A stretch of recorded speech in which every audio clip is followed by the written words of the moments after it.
Grab some popcorn and get comfortable, because these movies are kicking in that closet door. It's almost like I could feel you holding your breath. Bisexual people are nearly invisible on TV, and when they are on screen, they are drowning in stereotypes. More bisexual viewers grow up without a single character they can be inspired by, let alone relate to. The largest proportion of the LGBTQ+ people are in fact bisexual, but the entertainment industry doesn't reflect that. Growing up, bisexuality wasn't a thing you could be. We were told from a very young age that people were straight, gay, or confused. I'm not even sure bisexuality exists. I think it's just a layover on the way to Gay Town. Isn't that right next to Ricky Martinville? It's hot. It's not hot, it's greedy. He's double dipping. You're right. I'm very into labels. Gay, straight. Pick a side and stay there. Let's be honest, bisexual people are viewed less kindly. They face double discrimination from both straight and the gay community. Welcome to Lesbian Mojo, and today we're counting down our picks of the top 10 bisexual female characters on TV. You deserve better. Like who?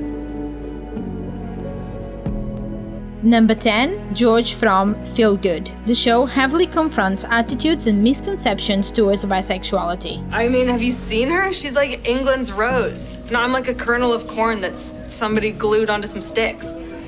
She's like a dangerous Mary Poppins. I'm like Bart Simpson. That's funny. So what should I do, go talk to her or what? Yeah. She's been here like 3 times, only laughing at your stuff. And your stuff is bad. Thank you. What's the worst that can happen? Oh, humiliation, loneliness, depression, regret. Hi. It is also a coming-up story for George as she struggles with internal shame and fear. Wait, I need to tell you something and just don't be angry. Okay. They think I have a boyfriend called Jonathan Crenshaw. I thought you told them about me weeks ago. Okay, it's not my fault. I told them I was seeing someone and they just assumed. They just assumed his name is Jonathan Crenshaw? This show is all at once sweetly charming, uncomfortably complicated, and completely worth falling for. Number 9, Kat Edison from The Bold Type. We all love when a queer character is played by a queer actor. Kat, understanding that she was not straight, was perfectly performed. Her Be Fabulous storylines have been proven to be the most significant, pushing aside from her personal struggles to instead talk about the problems facing society. I also think that maybe it's more than that. Maybe I might be bisexual? And you guys know I hate labels, but this one feels important right now to own the space I'm in and to make sense of it. Number 8, Jules Vaughn from Euphoria. Jules is a transgender bisexual character that struggles with her sexuality throughout the season. She hated her life, not because it was bad, but because when you hate your brain and your body, it's hard to enjoy the rest. By 13, she started to transition. And by 16, Jules has gotten a little slutty. When Jules meets Rue, she realizes that she is in fact bisexual, and she doesn't need validation from men to be a woman. Are you in love with me?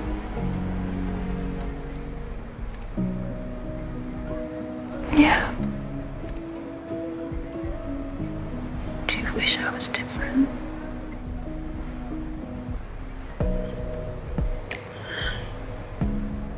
Number 7, Piper Chapman from Orange is the New Black. I carried a suitcase of drug money once, 10 years ago. Look at you, Blondie. What'd you do? I read that you're not supposed to ask that. Well, you studied for prison? You stole my life. We both live here. We have to deal with each other. The series has remained massively popular since day one, and not only in the gay community. The show has claimed the recognition of being the most watched Netflix original series in history. For many, Piper is probably the first bisexual female lead character they have seen on TV. I'm kidding. It didn't matter what choices we made. We would have ended up right here, on this bed, sitting next to each other in prison. It's just when I see something I like, I don't want to wait. Number 6, Waverly Herb from Winona Herb. Crap. Officer, I'm stuck. Oh, yeah. Let me help you. I got you. Oh, God. Good job you're not some guy, right? Or this would be really, really awkward. I'm in a relationship with a boy, man. A boy, man. Yep, I've been there. Well, some other time. After dumping her ex-boyfriend, whose name I don't really care to remember, she enters a passionate and beautiful relationship with Nicole Hunt. I love her. One. Okay.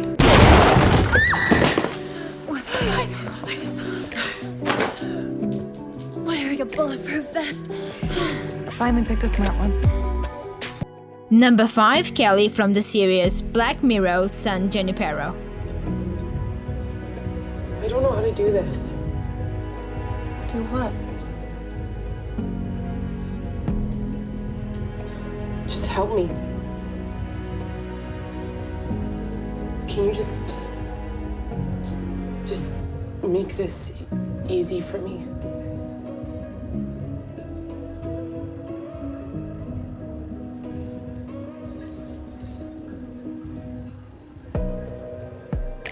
You want to get in my car?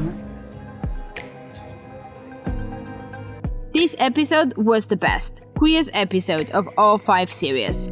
From the non-so-subtle bisexual lighting used throughout the episode to the iconic use of Belinda's song Heaven is a Place on Earth.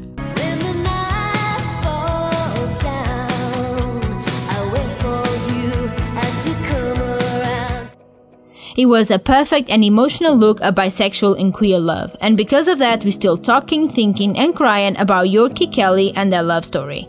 Number 4, Clark Griffin from The 100. Her character has a romantic story with both man and woman, and she's the lead character on the show. On top of that, she's probably one of the first bisexual warriors we have seen on TV. You're here to take me with you? No. You can never join us, Clark. Your actions must have a cost. Just mine?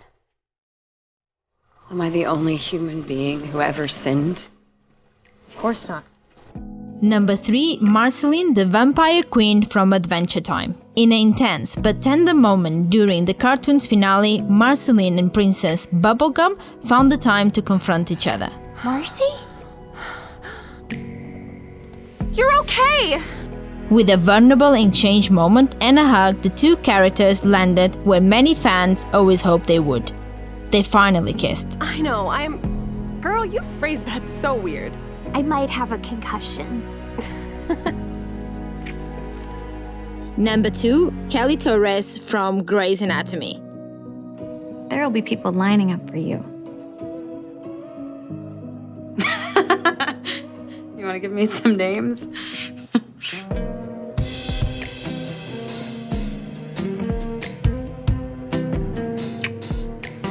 Conditions can change without warning. I think you'll know. Played by the out and proud, non-binary Sara Ramirez, Torres will always maintain a special place in our hearts. I like men, romantically sometimes, and I like women too. It's a big, big part of my life. Can I ask you something personal about yourself? Do you like girls? Do you like Aaliyah?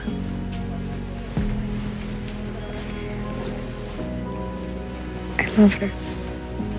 She's also the longest-running LGBT character in television history, working in 11 seasons and 239 episodes. Impressive bisexual characters don't get made as often as we would like, and when they do, they barely get the recognition they deserve. What? So before I show you our number 1, let's take a moment to remember Xena, the warrior princess. Xena wasn't explicitly gay. However, in an interview with Lesbian New magazine, Lucy Lohner said their relationship was definitely gay. You're the best thing in my life.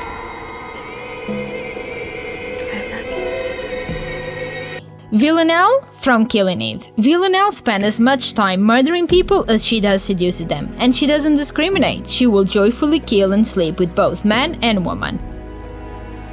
I think about you too. I mean, I masturbate about you a lot. Okay, that's too much? No, that's just, I wasn't expecting that. Number 1, Detective Rosa Diaz from Brooklyn Nine-Nine. I'm dating a woman. I'm bi. Played by an out and proud bisexual actress, we all know how rare it is for a woman on TV to actually say the word bisexual on a show. I'm not straight, I'm bisexual. But let me tell you, I cried of joy both times when this badass cop first came out to her co-workers. Pretty private person, so this is kind of hard for me, but here we go. I'm bisexual. And then to her family. I know you don't want to talk about this, but I do. I might get married to a man like you so clearly want, and I might not, because this is not a phase, and I need you to understand that. I'm bisexual. There's no such thing as being bisexual. Yes, there is. I know there is because that's who I am. I'm attracted to both men and women. I've known this about myself for a really long time, and I didn't want to tell you because I was afraid you were going to react exactly like you are. There is power in acknowledging a character's sexuality and normalize the unknown for people who have never experienced a bisexual life and that perhaps fear to come out. Tell them how you feel. Like you could say, Mom, Dad, I'm bisexual, but I'm still your daughter. I'm still the same person that I've always been, and who I love will never change that. The main thing for me was that Rosa Diaz said the word bisexual and that she said that so many times. Maida, when you called this dinner, you were so nervous, we were worried you were gonna tell us you were gay. So you would rather me be some dude's mistress than be in a loving relationship with a woman? For more sapphic and queer-inclusive content, be sure to give this video a thumbs up if you enjoyed it. Make sure to subscribe to Lesbian Mojo and ring the bell to support this channel. So finally, before I go, let me remind you that labels are hard, in real life and in fiction. That language isn't a science, and it is constantly evolving. That everybody comes to the label table with different experience, so please do not let anyone silence your voice. We're here! We're queer! Get used to it! Get used to it! Please don't forget to let me know in the comments below which bisexual character makes you feel good and seen on TV.